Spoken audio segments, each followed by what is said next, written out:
I love it! Regarding the lights that I bought these Gion LEDs. It's a set of 4 30 centimeter LED light strips, 12 volt. They're the exact same ones that Behind the Wheel used. He used these exact same lights on his RAV4 Adventure. And the only thing I had to do is, as you can see, there's a bit of solder at the end. That's as far as it was exposed. I had to strip it from where my fingertip is, where there, all the way down to here, in order for it to be able to make a good contact. And sometimes I did get it wrong, and where I cut off the entire thing and I had to redo it all over again. These wires were actually so small that the crimper, or I don't know, but there's a specific tool that actually strips away the insulation. The one that I had was actually too big for it, so I had to go using these little scissors, and I had to like very carefully strip away the insulation without cutting the wire. So yeah, that's what I had to do. Still trying to figure out how to get this one for the cup holders, but I will figure that one out. But these were the lights that I used.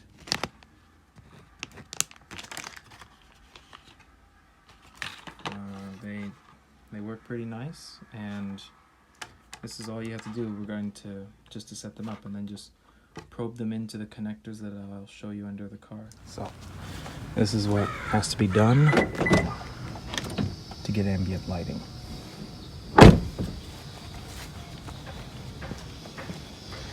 This, as you can see here, is a RAV4 hybrid XLE, and to my knowledge, the only cars that come from the factory with ambient lights over here, here, and there's also a little tiny one over here in the cup holder, are the XSE, the Limited, both gas and hybrid, and the RAV4 Prime XSE. However, the Adventure models, and I believe the TRD Off-Road models, also have ambient lighting for the Footwells. I directly connected and wired these lights to the Footwells, and I'll show you. So for this light over here, which as you can see is a 6 LED light strip, and over here is a full LED light strip, I just had to remove this. There's also another video out there on how to do this, but the glove box has to be removed to pop a tab in the behind here in order to get a gap to stick the cable in. And then down here there are these tabs over here. Push these in.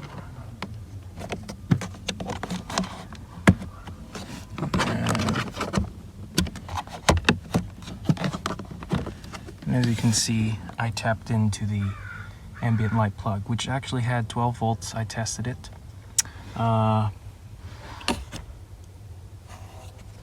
This is its holder that it sits in, because this car does not have the Footwell lights, but the Footwell light would be over here. It would plug in right over here. And this light, these two lights go to here and here. But if I did have the ambient lights, there would be a little LED right over here, and it's a very funky little shape.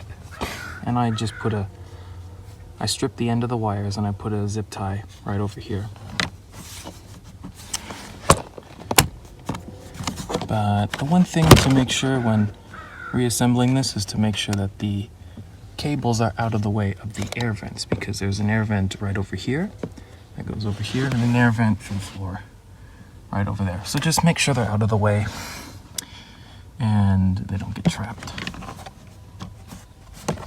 These just go in very simply.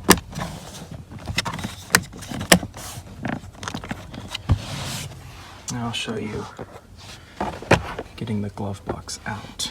So the first thing to do is to release this shock, and you have to squeeze these two tabs and then pull it out. So I'll do that. And then squeeze in this tab over here, right over here. Without spilling everything, pull it straight out. And the tab that I was talking about is up in here. This little piece right over here, I just used a screwdriver, or you can also use your finger to push that in so that the bottom half of the shelf opens up a gap to stick the cable in. And as you can see, I also just inserted from the factory, the ambient light would go in this hole, so I just fed the cable through there and then just fished the cable out through here. I managed to push it through, and I was lucky enough so that I didn't have to stick my hands in there. But that just went through and then into the thing down here. I'll show you the left-hand side. Now, the side that most people neglect is right over here on the left-hand side, which is actually illuminated from the factory, if there was the option. But in order to gain access to this panel, 2 screws have to be removed.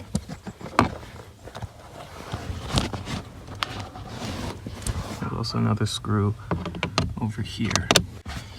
And then 3 clips hold it in. These just have to be removed.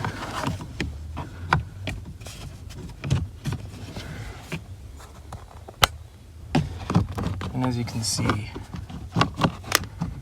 this is where that ambient light is. There's the plug holder, and if this car did have the Footwell lights, it would be plugged in right over here, but it doesn't really come out all the way because it's caught between this area right over here. But this is where I tapped in. I just stripped the cables and just went in there. When it comes to getting the wire from there to here, I just used an iFixit smudger, much like this one, and I just pushed it in the gap until there was a gap. And then in order to gain access, but anyways, it would pull straight out, and then I just got the fished the wire in there, all the way down there to where it plugs in. That's basically it. I'll show you guys some night footage, in case you guys were wondering. In the daytime, this is what it looks like in drive. Because I wired it into the factory ambient lighting harness, it does this. So starting up the car, the lights stay on. But as soon as the car's put into drive, they all dim. But unlike the factory ones, they're still bright enough to where you can see them. That's the major thing that I liked about these LED light strips compared to the factory ambient lights. I'm still trying to find a way to wire it in over here. I believe the connector for the ambient lights, the ambient light bulb that would go over here, is still behind the cup holder assembly. I just have to remove this trim piece and I should gain access to that. But with the Footwell lights, and if I put a tiny little strip over here, it would technically be virtually identical to the ambient lights found on the factory RAV4 Limited XSE or Prime XSE. And then when I get out of the car, they still stay on, and they'll stay on until these lights turn off naturally. After time, I think it's like 30 to 60 seconds, but once I get out of the car and lock the car, they will turn off.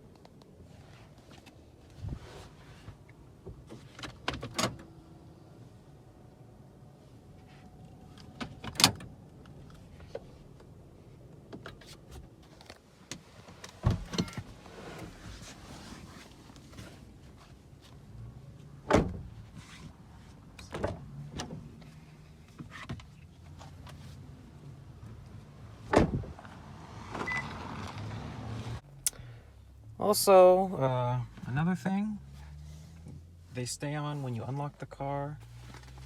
Oh, should just show you right here. Oh, now they go off, but when you open a door, then they'll come back on. And they have a very nice glow to them. They gently glow and turn on. But as you can see, if I lock the car, then they go away.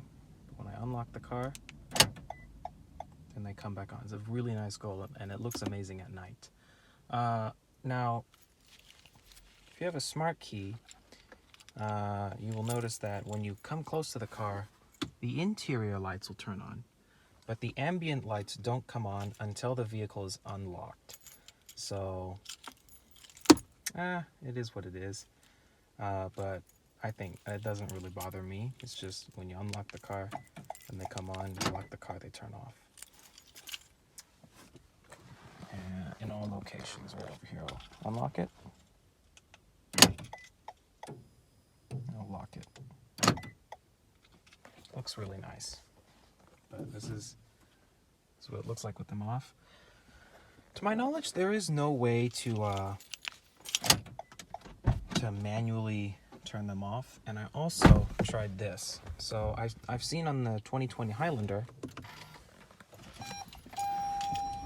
the ambient lights can actually be controlled through the dimmer switch. And I tried these with the headlights on and off. They don't work. But as you can see, you know, I'm using the dimmer switch and the headlights are not on. There's no headlights not on.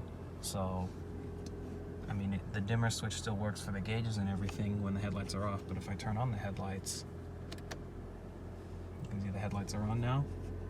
No effect to the ambient lights. So the only thing that has control over the ambient lights is the gear shifter.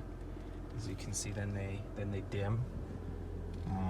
But yeah, unlike in the Toyota Highlander. The Toyota Highlander, the 2020 Highlander, you can control the ambient lights using the dimmer switch.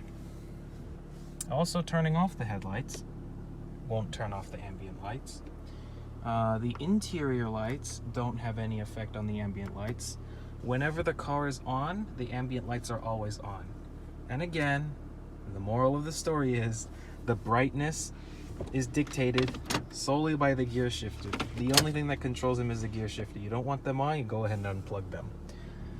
But yeah, there's also no controls in the head unit. But then again, I have a 7-inch head unit. The XSC and the limited models have an 8-inch head unit as standard.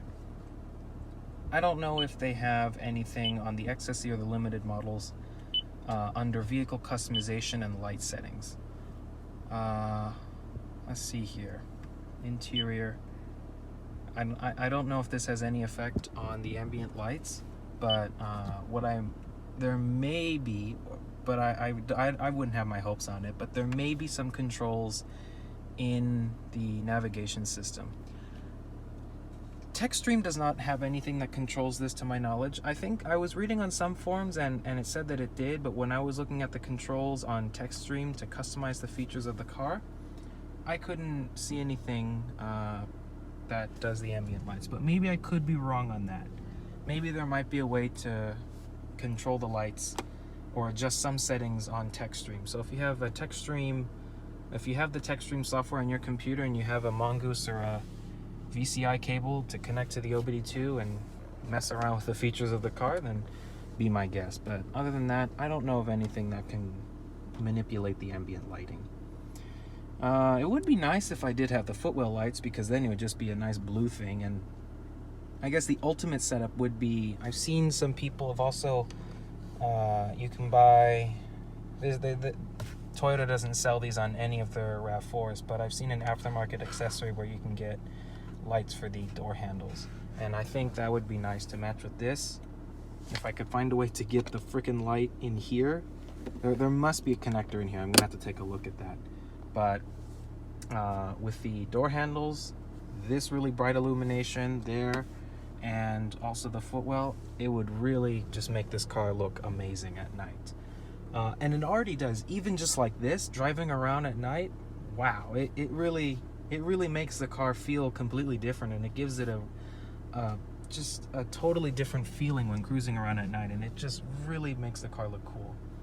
And and the fact that there are factory harnesses that work so beautifully and integrate so well to make it work with the car, and just how it comes alive when you know, the car's unlocked, and how dynamic it is when the car's put into gear and things like that, and just how well it works with the car. I'm pretty happy with it. I was, you know, a little, you know, concerned about the fact that, like, this irks me. The fact that this cable is right over here and it's just poking through that.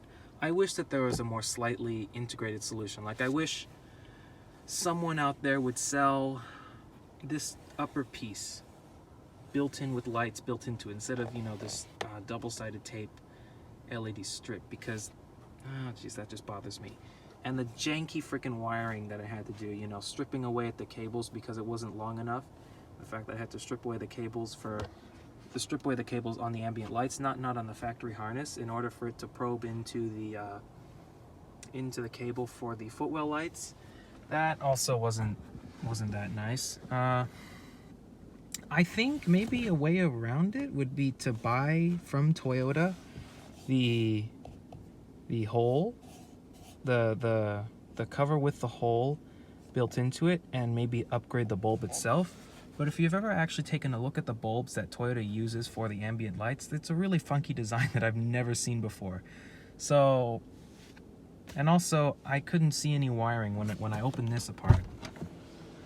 There was no wiring behind this for the factory ambient lightings on this model. It just only has the Footwell lights, and I think it's just commonality between from the factory line. They don't want to have a bunch of different wiring harnesses for different trim levels of cars, and that's an advantage on my point, because if not, I would have had to probably wire it in behind the 12-volt connector. But I'm very happy that this car does have the wiring harnesses for the Footwell lights, or else this would not be this well integrated. Other than that, take a look at the night shots. I didn't have any driving shots. I don't have a GoPro or anything like that, or at least I do, but the battery doesn't work on the GoPro, so there aren't any driving shots. But this looks so cool at night, and it's really bright at night. Not obnoxiously bright, but it's still definitely bright enough to be noticeable and really nice. And that's that. Let's take a look at